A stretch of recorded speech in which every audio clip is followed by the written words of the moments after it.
then on Thursday we actually went over to Epworth to support members of our Harare team who were working alongside the National AIDS Council in their campaign, again highlighting HIV and AIDS. And again, the situation just kind of hits you in the face. We had there was HIV testing tents there. There was 2 tents. You know, trying to get people to know and find out their HIV status, get tested. There was another tent which had female contraceptives and pills and that kind of thing. There was a big roadshow truck, you know, with people on the megaphone and people talking through the microphone trying to raise awareness. We were there as well, and so we passed out some condoms. We passed out a lot of condoms actually. We just took the boxes and just kind of went into the crowd, you know, walked around Epworth, you know, trying to raise awareness of, you know, safe sexual practices and kind of encouraging people to use condoms, you know, because they're not used as often as they are at home, and the knowledge isn't really there to use them correctly as well. So that's, you know, that's another thing. And so you get very different reactions. A lot of people will just take the condoms, say thank you, that kind of thing. But I did notice, you know, offering it to a couple of the older women, they just looked at me in disgust. So just kind of move on, that's fine, okay, that's your opinion. A white Western woman handing out condoms. I don't really particularly want to know what they were thinking of me. I'm sure it was wrong, because I'm not like what they think I am. You know, I'm just trying to help, you know. But that spent some time just handing out condoms, you know, raising awareness in the crowd, and then I met Mabel, and I will always remember Mabel. Mabel will stay with me for the rest of my life. I looked up and she was standing there. She had a baby on her back. She just looked very confused. So I just went over to find out kind of why she was confused. And she'd been trying to get hold of a card so she could join the line for the HIV testing, but couldn't get hold of it. And she was about to give up. She was about to go back to her market and work, you know. She thought it was going to be quick, she thought it was going to be easy, in, out, done, walk away, but it wasn't. And she found it complicated, and it was quite complicated. And so I stepped in, you know, I tried to help her. So it took me about 4 attempts to try and get this card. It took a long time. Either the woman with the cards kept wandering off, or I'd turn around and Mabel had wandered off. You know, because you could tell she was kind of nervous and she didn't really know if she wanted to get tested. So I turned around, she'd be gone, and, you know, finally I was like, okay, I'm going to stay with you. You know, I'm going to stand next to you until we've been through this entire process. You know, I'm not going to let you, you know, walk away. We're going to do this. You know, and I'm going to help you. Finally got our hands on the card about an hour 45 later, and me, along with Bethan, said to the woman, look, if you get tested, we'll get tested. Because we believe that getting tested as well, alongside everyone locally, you know, tries to break the stigma, tries to break the barrier, hopefully encourages more people to do it. So we're like, okay, we'll get tested as well. So we joined the line, not knowing how long we were going to be in the line. Liam, another volunteer, he joined us as well later on. So, you know, we were in this hour, you know, Mabel was in this line this hour. We were in the line for about, I think it was about 2.5, 3 hours. We were in the line for a long time, talking to other people, getting to know each other. There was a woman in front of me, directly in front of me, and she had a 1-year-old baby on her back called Junior. And it turned out that this woman in front of me was 21 years old. I'm 21 years old. And just trying to process that we were both the same age, but we'd both led very different lives we had very different experiences that had led us to that moment to being in the line for the HIV testing. We were in the same place, but would come from very different walks of life. You know, she was in the queue with her baby, her one-year-old son Junior, you know, waiting to find out if she has HIV, which there was a strong chance that she might have. Whereas I was there, you know, to help support other people and raise awareness rather than it having a direct impact on my life, because the chances of me being HIV positive were so incredibly low. I would only have had it if I had a cut and I'd been dealing with HIV children, and somehow I'd managed to get blood-to-blood contact in my work in the past in South Africa and my work here. But I knew that there was only minute possibility I was going to be HIV positive. I was more doing it on the principle than the actual fear. Whereas, you know, this woman was the complete opposite. You know, this genuinely could be a reality for her. And so, again, just thinking and processing and coming to terms with the differences around the world and how we live our lives.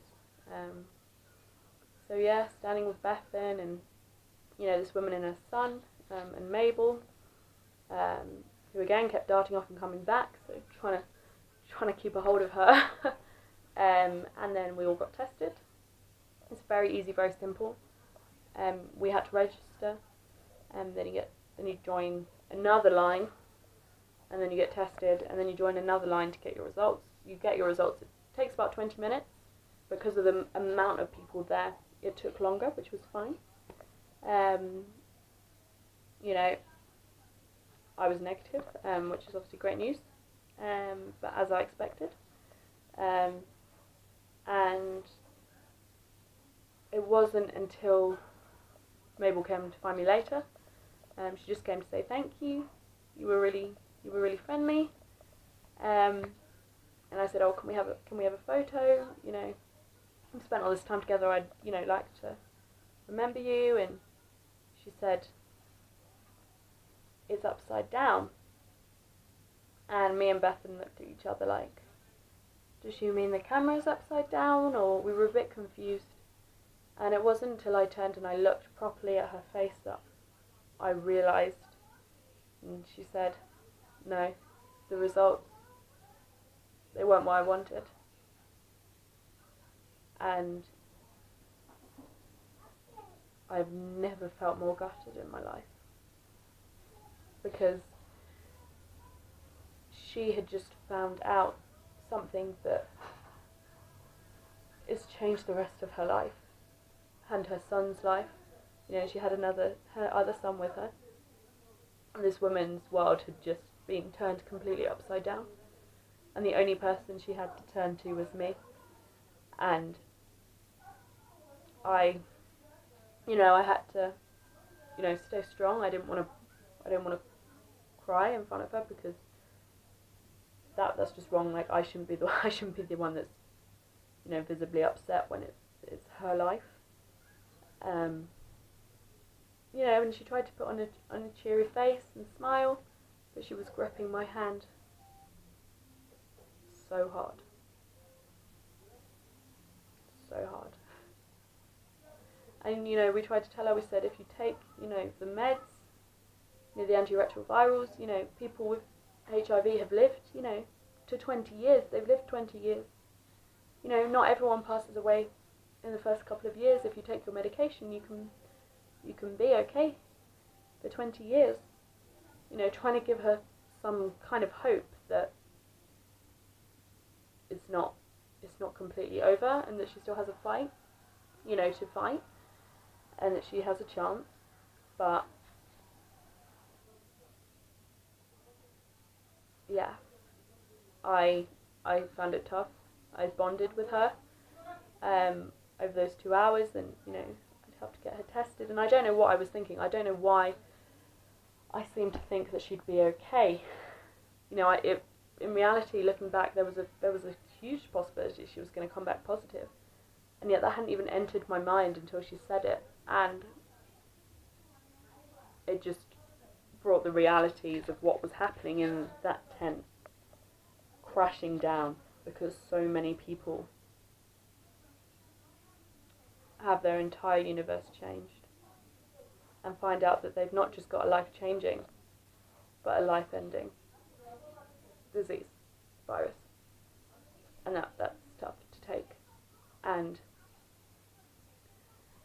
yeah, but I try to think on the other hand that if I hadn't helped Mabel, if I hadn't helped her, then she would never have known. You know, she could have gone more time not knowing, and she could have deteriorated to a point where she'd develop into AIDS very quickly. But hopefully I'd helped her catch it early enough that she can get on the medication and, you know, she can start that process and hopefully live a longer life than she could have. But yeah, I don't regret helping her. And I always tell myself, okay, it was tough for me, but it was a million times tougher for her. And I don't know if I'm ever going to see her again. I'm never going to know how she's doing or how she's able to look after her kids. And at what point she's going to pass away. I'm never going to know. So, yeah, that was my experience in Epworth. My first campaign. So it's been a tough week emotionally. But again, still want to be here. Still want to do what we're doing, and yeah, I hope that somehow we can make a positive change here in Harare and here in Zimbabwe, because these people deserve it. They're good people, you know, they're good people, and nobody deserves to live this way. And if we can make a difference, then I feel like we should, for sure.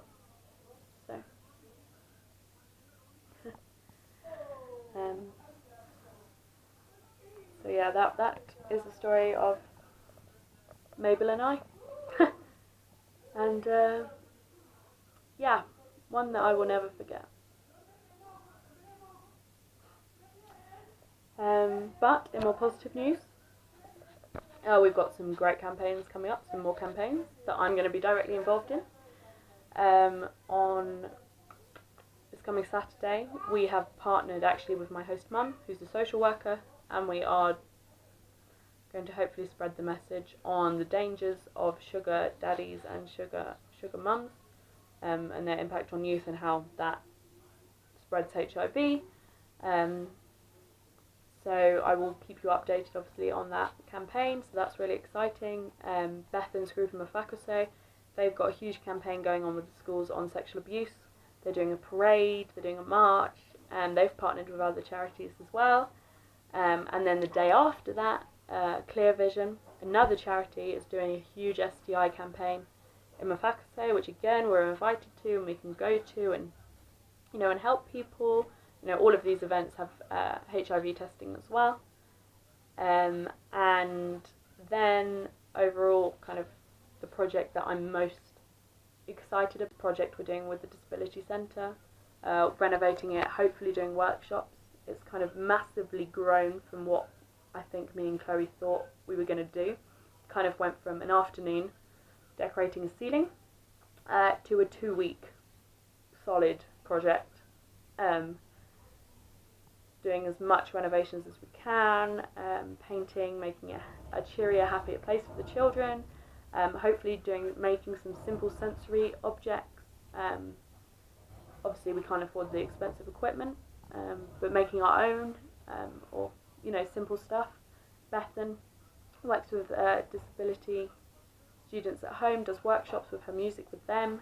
So Bethan's hopefully going to be really involved and do workshops. Her mum runs a school for children with cerebral palsy, so she's very experienced, especially as the children that we're working with at this disability school, most of them have cerebral palsy, so having Bethan is actually a real blessing.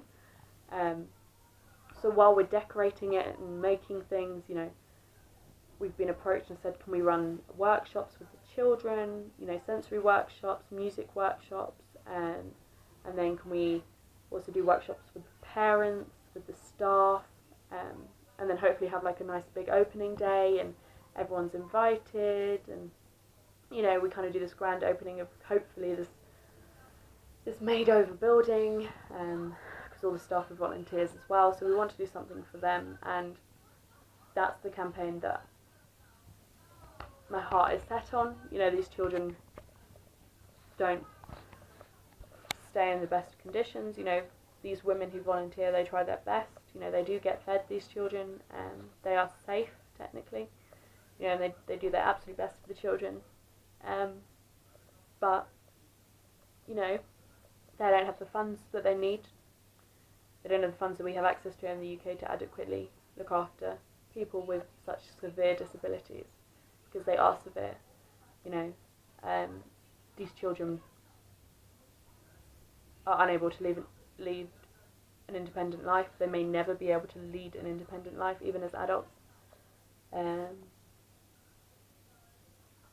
So hopefully doing something for them, and I'm really excited about that. So we do have lots of exciting campaigns coming up, you know, and I hope to help more people like Mabel. I hope to meet more people like Mabel, you know, because she's such a strong woman. You know, it couldn't have been easy for her to get tested in the first place, knowing what the consequence might be for her and her children.